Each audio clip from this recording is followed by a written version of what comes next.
Hello po mga ka-PTV, welcome back na naman po sa ating channel at magandang araw po sa inyong lahat. Sa video na ito ay tatalakayin natin ang mga bansang mabubura sa mapa ng mundo pagkatapos ng pangatlong digmaang pandaigdig.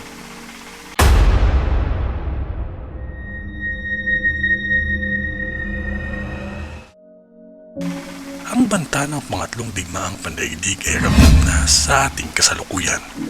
Sa bilis ng pag-usad ng mga armas at ang pagsilang ng mga banta ng nuklear, ang digmaan na ito ay lubhang mapanganib at mas nakamamatay.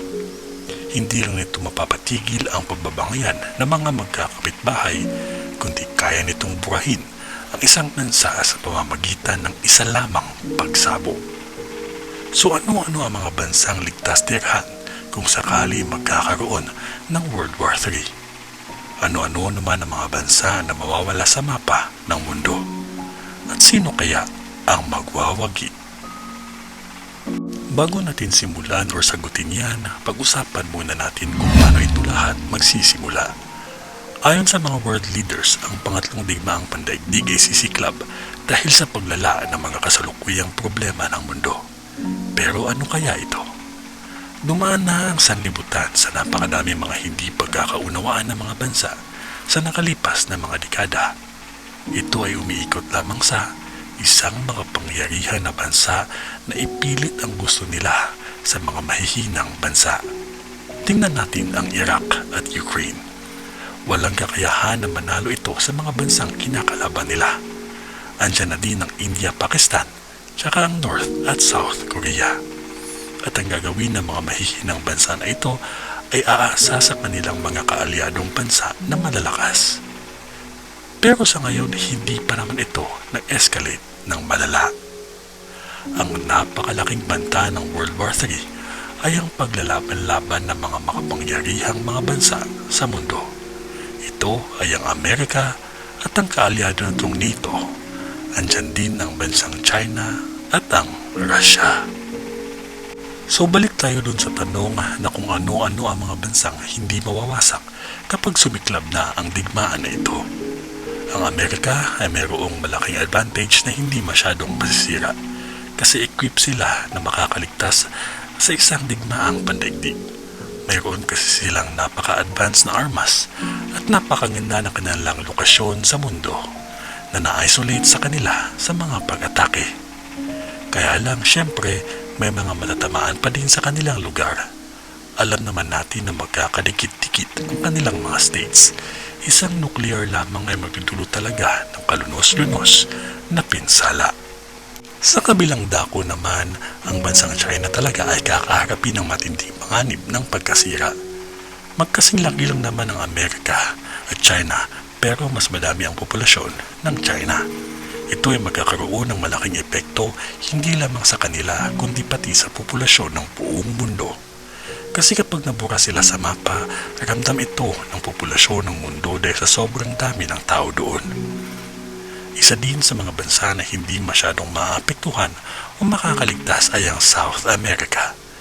Ito ay dahil sa kanilang alyansa sa China at sa Amerika. So mananatili itong neutral sa kasagsagan ng digmaan. Isa din sa makakaligtas ay ang New Zealand dahil sa geographical na lokasyon nito. Kung hindi sila makikialam directly sa giyera ay malaki ang chance na makakaligtas sila dahil na din sa kawalan ng nuclear na kanilang bansa. Hindi sila pupuntirahin ng mga kalaban, hindi sila threat, kumbaga. Ang pangalawang tanong, sino-sino naman ang mga bansang hindi makakaligtas sa World War III? Ang Taiwan ang may napakaliit na chance na makakaligtas kapag magkatotoo ang digmaan na ito. Base sa kasalukuyang problema nila, ang plano ng China sa kanila ay isang reclamation. Kaya malaki ang chance na hindi sila gagamitan ng nuklear na lakas ng China. At ang gagawin ng China ay ang 100% na kontrolin ang Taiwan. Pangalawa, ang bansang Ukraine ay isa ding bansa na hindi makakaligtas sa trahedyang ito. Alam naman po natin na ang ginagawa ng Ukraine na labanan ng Russia. Pero kapag gagamitan na sila ng nuklear ng Russia, mawawala sila na parang abo. Pang-apat ay ang mga bansang Estonia, Lithuania at Latvia. ay maaapektuhan din ng matindi. Dahil ang mga bansang ito ay nakadikit sa Russia, mas madali itong sasakupin ng makapangyarihang bansa. Pati ang Moldova at Romania na may presensya ng NATO ay lulusubit din ng Russia. Pati ang ibang mga bansa sa Europa ay hawak na mga kamay ni Putin. Ibang estratehiya naman ang gagawin ng China sa mga karatig bansa niya.